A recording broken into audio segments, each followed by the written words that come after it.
I'm TS, and I want you to go on this little journey with me. And you must be somewhat curious or interested because you saw the title, you clicked on it, you know what you're getting into. But let me start by asking you a few questions. Are movie stars famous? Are rock stars famous? I've got a lot of questions here, so either answer me in the comments below or just think it out loud or just yell it out to your screen. It's might kind of make you look a little crazy, but most people would undoubtedly say that movie stars and rock stars are famous. That's why they're stars. But is that really how it works? Because tell me this, do you know who the richest movie star is? Well, whoever you're thinking of, it's wrong, because the richest actor right now is Jami Gertz. You may remember her from Lost Boys, and she was on some TV shows and stuff, but she is a billionaire, and it's not from acting, it's from all the businesses. She didn't marry a billionaire, she married a businessman, and they built a multi-billion-dollar empire. So that's pretty amazing. Who do you think the second richest actor is? And whoever you're thinking of, you're wrong, because it's some Bollywood Indian actor that I'm gonna bet 0.01% of the United States population or even the Western world knows who it is. That's how the bubble works. Everybody's got their little bubble. You may not even know the names of the actors in movies that you like or the names of the singers that sing your favorite songs. That's fine, but there is whole worlds built around each one of these little microcosms. Are theater stars famous? I mean, I guess if you follow Broadway, if you like show tunes, if you watch the Tonys, you may learn some names of people, and there's obviously the people at the very top that everybody knows who Andrew Lloyd Webber is, and Tim Rice, and Stephen Sondheim, and people like that, but general population doesn't know anything about theater actors unless they came from television or movies. Anyway, back to movies. Are extras, the people that fill out the scenes in movies and TV shows, are they famous? They're on the same screen as the big stars. They may even have a credit. Their credit's not any smaller than the other people in the movies. But I'm going to bet that most of us agree that movie extras and bit part players are not considered famous. But in their world, in their bubble, some of them could be known. Maybe there's somebody that you don't even know their name, but all the big stars like to, oh, I got an example. What about people that train actors or singers? Those people could be superstars in the world if they help a large number of great singers sing correctly or fix problems.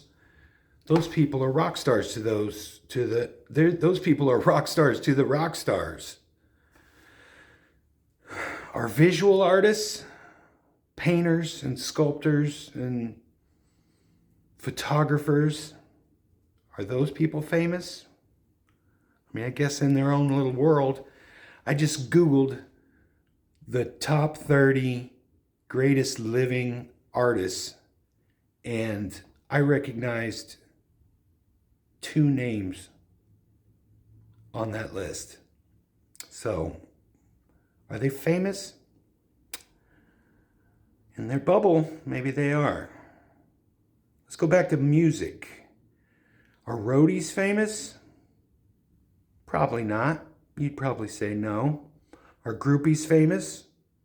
I mean, some kind of got to be famous in the 70s. They were famous by association with the rock stars that they were able to pull. When a band pulls into town on tour, if you've been around for a while, you probably know all of the local, you know the people that are selling guitars, you know the people that are selling drugs, you know the people that are selling sex. But those people aren't ever going to be famous to the wider world. Are producers famous? And there's some superstar names out there like Max Martin and Mutt Lange and Rick Rubin and people like that. But for the most part, think of your favorite song. Can you name who produced it? Unless it was written by the artist, can you name who wrote it? Are songwriters famous? How famous is Desmond Child?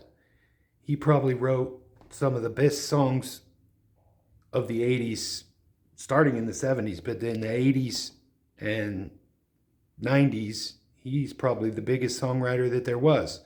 Holly Knight, Diane Warren. These are names that a casual music listener isn't going to know, but those people are superstars in the industry. It's just crazy to me. I just don't know how to wrap my brain around it. Are regional bands? When you go and see a band that just tours around, you don't hear them on the radio, but they play at your local club and they play all over the country. Are they famous? I mean, maybe a little bit because they're not from the area that you're at.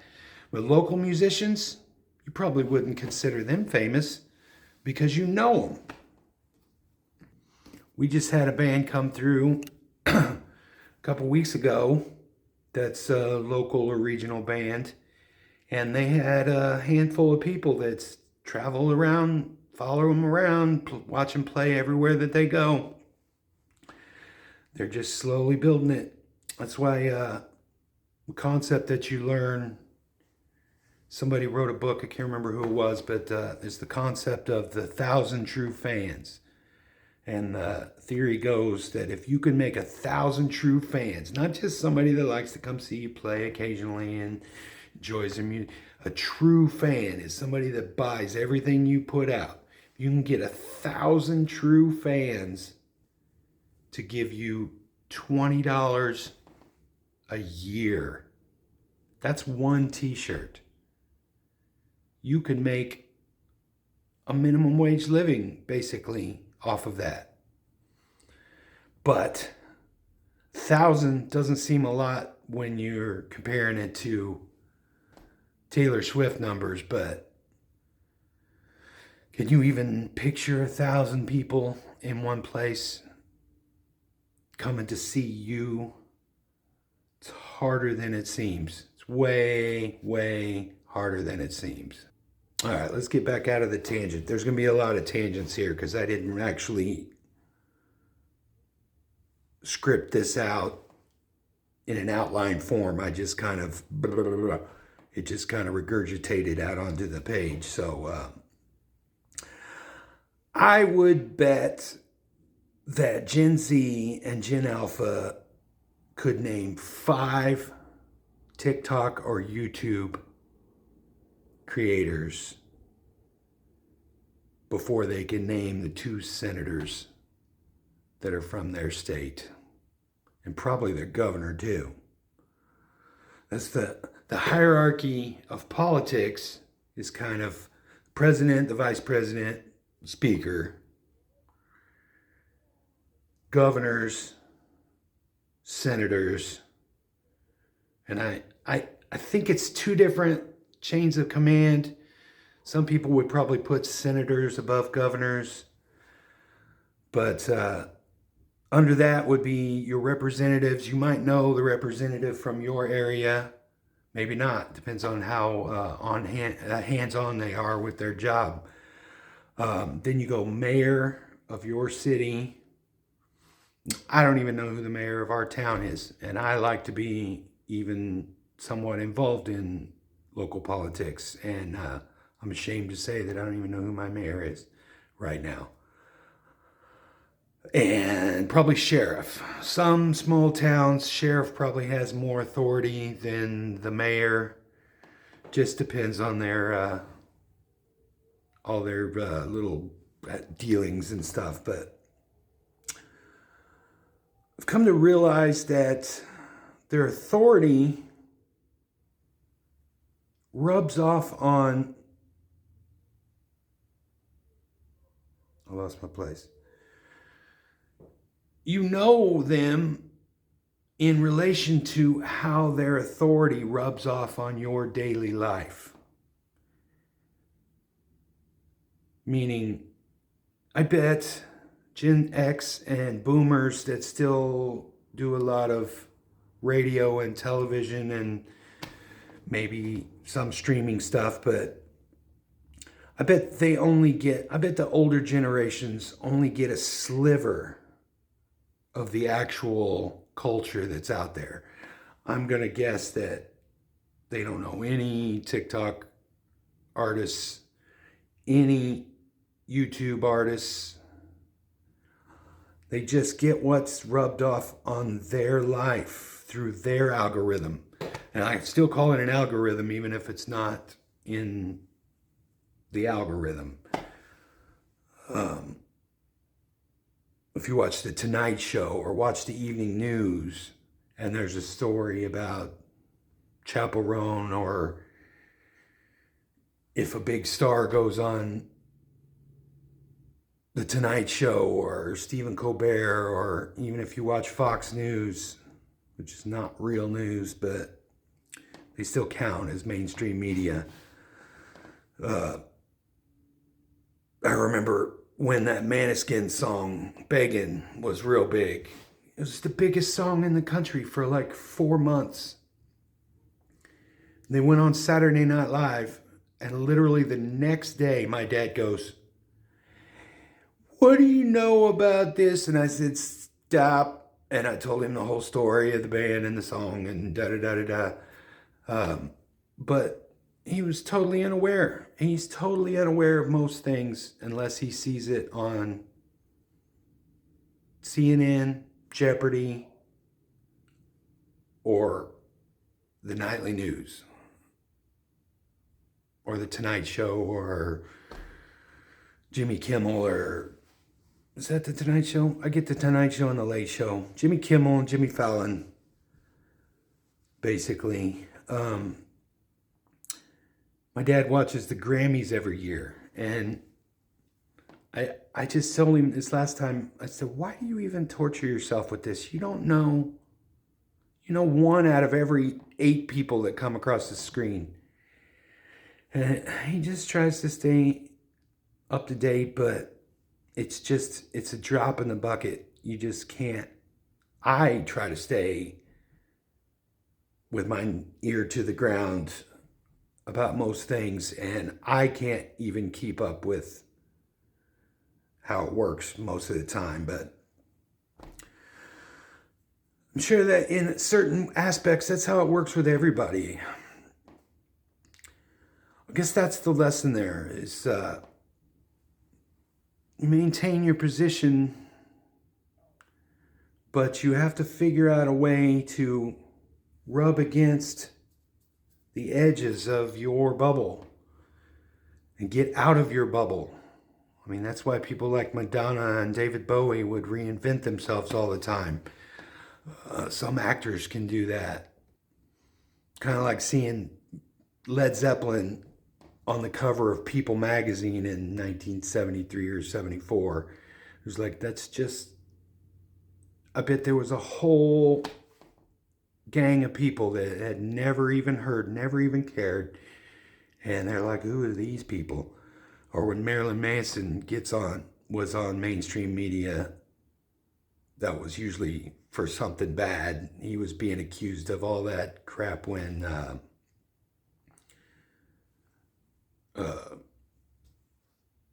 those kids shot up their school. All right, let's get back to news. Fox News, are all of those people famous? Some of them are, because some of them are a little more cantankerous or buck the trend and say outrageous things. The nightly news, David Muir, I would consider him famous. He's on TV every day. He's in everybody's living room every day. I don't know about the other, I don't know who's on the mainstream desk for NBC or CBS. It's just not in my, it's not in my bubble anymore. But is the local news anchors, are they famous? They're probably famous to you, like you see them. They come into, our local anchors come into the restaurant and give them their own table, and we kind of treat them. We don't treat them, I mean, we don't treat them any better than any other customer, but they've got a little bit of cachet, especially the ones that have been around for longer. But if they went to the next biggest town over, went to Omaha or St. Louis or somewhere, nobody knows who they are there. So does that count? Are they famous? Another side tangent with that is we see them come and go all the time. We're kind of a training market for the news. So they come right out of college, and if they're attractive and they can speak a sentence without stuttering or falling over words, and they can talk better than I can reading off of the teleprompter or script, then they usually move on pretty quick. And where do all those people go? They all end up as anchors in Houston or Atlanta, or if they're really good, they get a morning show in Seattle or LA or New York or somewhere. But are they famous? I mean, like I said, to the town that they're in, they're probably relatively famous, but in the big picture, nobody knows who they are. Maybe they're still driven to try to get bigger. Maybe they want to get on CNN or Fox or something. Maybe they're happy there. If they make enough money and they, the little bit of fame from their big city strokes their ego, they could be like a Ron Burgundy or something that just be happy with it for the rest of their life if they want. They found their cush job and they're gonna ride it out. The same hierarchy is in sports ball, and that's definitely not my bubble. So to prove my point, that's not my world. So I could only name probably a handful of pro ball players. And these people are millionaires and super, at least nationally famous, if not some of them being internationally famous. We have the training camp in town, and a lot of times those people come up and come to the restaurant, and I wouldn't know a pro player for Adam, except that they're probably 6'7" with 300-pound, 8-foot wide shoulders. I would probably recognize that they were somebody, but I couldn't tell you who it was. All right, let's get back on track. I'll try to wrap this up a little bit. I've wanted more than anything since I was 5 years old to be famous. And as I get older, I really don't even know what that is anymore. Obviously, social media has changed the way that's all perceived, that like Andy Warhol said, everybody will have their 15 minutes of fame. I need to actually look that quote up and find out what the context of that was. I know that's the gist of it, but I'd like to know the real story of that. But I've nothing but fantasized about the process of being famous. I've glorified it. I've deified it. I learned about every aspect of playing in clubs and putting a band together and writing songs and playing my guitar and how studios work and how they work business-wise and how they work equipment-wise and how lights work. And I've realized that it's not the fantasy. There's no hero's journey. I know that probably happens occasionally where somebody is just plucked out of obscurity to be a superstar, but it generally doesn't work that way. It's a long and crowded road that everybody is in a dead run and clawing and scratching to get as far as you can and get as much as you can. And the herd thins out a little bit as you start approaching hills. In the metaphor, we'll say hills or slopes. When it starts getting harder, life takes over. Drugs and alcohol take a lot of people out. Just bad health takes a lot of people out. Life just takes a lot of people out. You get married at some point and start having kids and you have a mortgage. And if the band hasn't made it yet, you might lose the people along the way. I always wonder what somebody like Pete Best felt about the Beatles making it after he wasn't in the band. I always think of people like Ron McGovney, the original bass player of Metallica. That guy probably works at a fucking auto shop or something while Metallica are superstars. I mean, does he even get backstage passes when they come to town? I don't know. It's just, it's a hard road. I see a lot of bands that come up together, 3 or 4 bands that make a scene, and one of them goes off to superstardom. You say Guns N' Roses all live in their mansions with their Slash has 100 classic cars and probably 1,000 guitars. But some of the other bands that were coming up at the exact same time are still playing in clubs. And now they're 50 and 60 years old, still playing in clubs. So it's kind of a disillusioned state of being there when you get to that point. But what do you do when you made your whole life that? If you haven't fallen out and gotten the good job and the family and all that, why not just keep doing it? That's what you loved to do when you were 15. You might as well be doing it when you're 60. It's that leveling up. That's the thing.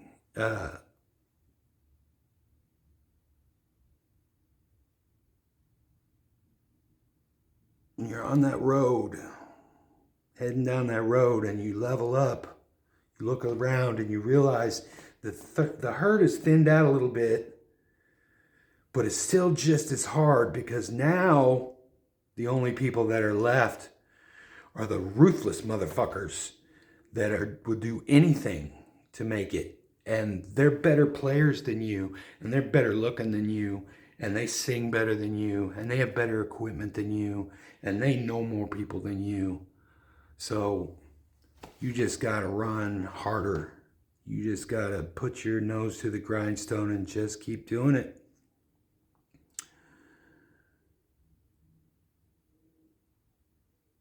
I look at it like I work at the restaurant, And I do my job. I do dishes and clean tables and fill waters and deliver food and all that. But I feel like entertaining is part of the job. Engaging with the crowd. I feel like that's kind of tangentially related to being an artist and being a musician, because I'm kind of doing the same thing. I'm just not actually performing. It's probably the same for a lot of mid-level content creators. You get up and make videos and write scripts, and a lot of it, at some point, you're not going to love every part of the job. I like doing the writing. I've got tons and tons of stuff written. I've realized that I'm real good at that, coming up with ideas. The actual talking and doing the scripts into the camera is okay. It takes a lot out of me, and I feel like kind of a pussy for saying talking takes it out of me, but it's emotional labor, and it's kind of physical. I sit around all day unless I'm at the restaurant or out doing something. I'm alone 19 to 24 hours out of the day, and I don't sit around and talk to myself. So it's kind of work when I start talking to you guys. But besides that, I try to think of it as creating art. This isn't really art. My music on the other channel is what I consider art. But in a way, it's art, because the writing is what I'm proud of. So me being able to deliver it a little bit flawed, but all the other stuff, the lighting and the editing and the analytics and doing all that stuff. And I'm not even into the world very heavy. I don't have a computer to do real good editing or add clips. I'd like to have them fancy videos where if I talk about somebody, I can pop up a picture of them or a clip of them, or when I tell a joke, I can actually show the joke that I thought of for that section. But hopefully I'll get there soon. But anyway, back to what I was talking about. You should try to do your best, no matter what level you're at, I guess, is the lesson that I'm trying to get to with that. Because ultimately, it's all a job. And ultimately, part of the job is being yourself. Whether you're a welder and you have to get along with the other people in the factory and communicate with the other people in the factory, your personality is part of that job. I mean, there's very few people that can make it by being a complete prick. You have to be at the top of your game, and sometimes that still doesn't work. I just don't recommend it. You should always be a good hang. Keep your mouth shut until you know what's going on around you. There's nothing worse than working a job, whether it's in a band or at the restaurant or whatever, that the guy that's been there for a week knows how you could do this better. He knows a better way. You should do it like this. You should do this. You should do that. How come we don't do it like this? Look, man, this is a fucking well-oiled machine that's been going for way longer than you've been here. And if there was a better way, we would have thought of it. So just shut the fuck up until you know your place. Anyway, that was a little tangent. I think every big star needs to be forced to wash dishes or twist bolts or do some kind of manual job, at least for a day every couple of years, just so they learn to appreciate where they're at. I know, like I said, I just explained how the level works and that it's a grind getting there. But once you win, once you're freaking Slash or Paul McCartney or Taylor Swift, you work as hard as you want to. And when you don't want to, you don't. So don't complain about anything, ever. Especially publicly. That's a little advice that I have, even from my menial level, to everybody at every level. Anyway, this one's getting a little long. I've got a lot of ideas about creativity and fame and celebrity, and all this stuff has been bubbling over in my head, like I said, since I was 5 years old. So I'm just trying to figure out a way to express some of this stuff. I'm gonna information dump on you guys from time to time about this stuff, and I'd really like to know what you guys think. So leave me comments. Try to help me get some subscribers, some prescribers, and I guess I'll check you later.